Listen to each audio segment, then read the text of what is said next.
নমস্কার, শুরু করছি আজকের সংবাদ।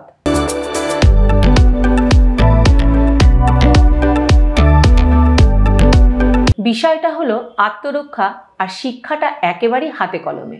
12 দিনের একটি কোর্সের মাধ্যমে হাতে কলমে আত্মরক্ষা বা সেলফ ডিফেন্সের পাঠ নিল কাঞ্চননগর দীননাথ দাস উচ্চ বিদ্যালয়ের ছাত্রীরা। 2 ঘন্টার প্রতি সেশনে তারা শেখে রাস্তাঘাটে, ট্রেনে, বাসে আচমকা আক্রান্ত হলে নিজেকে কিভাবে রক্ষা করতে হবে। অন্তত প্রাথমিক পর্যায়ে বিপদ থেকে বেরিয়ে আসার জন্য শুধু সাহস বা মনের জোর যথেষ্ট নয়, বরং শারীরিক কৌশলের মাধ্যমে প্রতি আক্রমণ করা দরকার। আর সেই অভ্যাস রপ্ত করার জন্যই এই কোর্স বলে জানান বিদ্যালয়ের শিক্ষিকা শ্যামলী দাস। তিনি বলেন, ছাত্রীদের কাছে বিষয়টি খুবই গ্রহণযোগ্য হয়ে উঠেছে। বিদ্যালয়ের প্রধান শিক্ষক ডক্টর সুভাষচন্দ্র দত্ত জানান, সমাজ সচেতনতা শিক্ষার একটি অঙ্গ।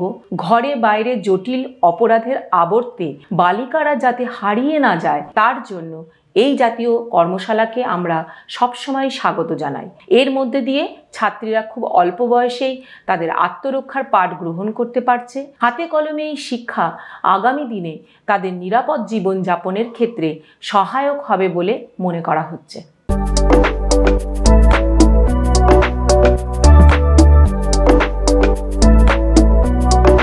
পরিবেশ সুরক্ষায় পুরস্কৃত করা হলো বর্ধমানের একটি স্বেচ্ছাসেবী সংস্থাকে। ধনধান্য অডিটোরিয়ামে আয়োজিত পূর্ব ভারতের সর্ববৃহৎ পরিবেশ ও টেকসই উন্নয়ন সংক্রান্ত প্রদর্শনী গ্রিন আর্কিটেক্টস 2025-এ বৈদ্যুতিন বজ্র ব্যবস্থাপনা ও পরিবেশ সংরক্ষণে গুরুত্বপূর্ণ ভূমিকার জন্য স্টার্টআপ ফাউন্ডেশনকে হুলাডেক অনার্স শীর্ষক মঞ্চে গ্রিন গ্র্যাটিটিউড অ্যাওয়ার্ড 2025 প্রদান করা হয়। পরিবেশ সচেতনতা ও টেকসই উন্নয়নের ক্ষেত্রে এটি একটি বিশেষ স্বীকৃতি হিসাবে পরিচিত। জানা গেছে, এই পুরস্কারকে অনেকেই সাস্টেনেবিলিটির ফিল্মফেয়ার বলে থাকেন। মাত্র 10 মাস আগে স্টার্টআপ ফাউন্ডেশন বজ্র নিয়ে কাজ শুরু করে। এর মধ্যে প্রায় 150টি স্কুল ও কলেজে সচেতনতা প্রচার করা হয়েছে এবং 3100 কেজির বেশি বজ্র সংগ্রহ করে বৈজ্ঞানিক উপায়ে নিষ্পত্তি করা হয়েছে। এটা করা সম্ভব হয়েছে হুলাডেক রিসাইক্লিং এর সহযোগিতায়। এই পুরস্কার গ্রহণ করেন স্টার্টআপ ফাউন্ডেশনের প্রতিনিধি সন্দীপন সরকার। তিনি বলেন, আমাদের এই চলার পথ সহজ ছিল না। অনেক আলোচনা, চ্যালেঞ্জ আর শেখার অভিজ্ঞতা হয়েছে আমাদের। এই স্বীকৃতি প্রমাণ করে মাত্র 10 মাসেই যে কোনো উদ্যোগ শুরু করা যায়। যদি ইচ্ছা ও প্রচেষ্টা থাকে তাহলে এই সময়ের মধ্যেই সাফল্য আসতে পারে। অনেকে পরিবর্তনের কথা বলেন, কিন্তু হাতে গোনা কয়েকজনই তা বাস্তবে করে দেখান। আমরা দেখিয়ে দিতে চেয়েছি সত্যিকারের প্রভাব কিভাবে তৈরি করা যায়, আর সেই লক্ষ্য নিয়েই আমরা এগিয়ে চলেছি।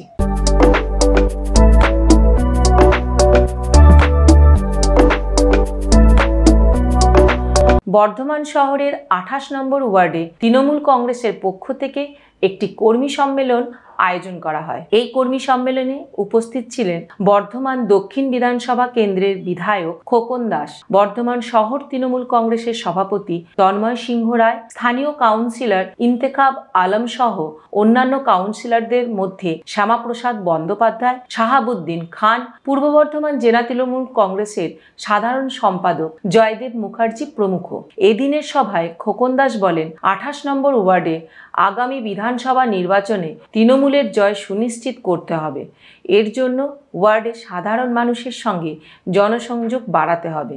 সারা রাজ্যে যে সমস্ত উন্নয়নমূলক কর্মসূচি চলছে সে বিষয়ে ওয়ার্ডের বাসিন্দাদের অবহিত করতে হবে।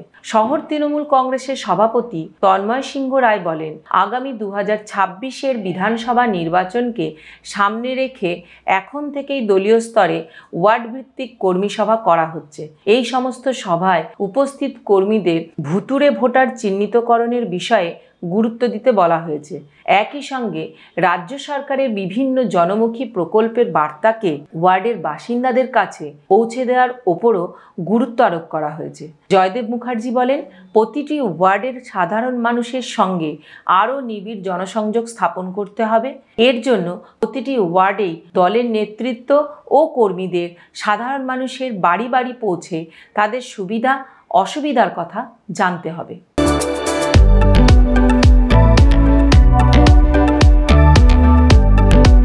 আজকের সংবাদ এই পর্যন্ত। নমস্কার।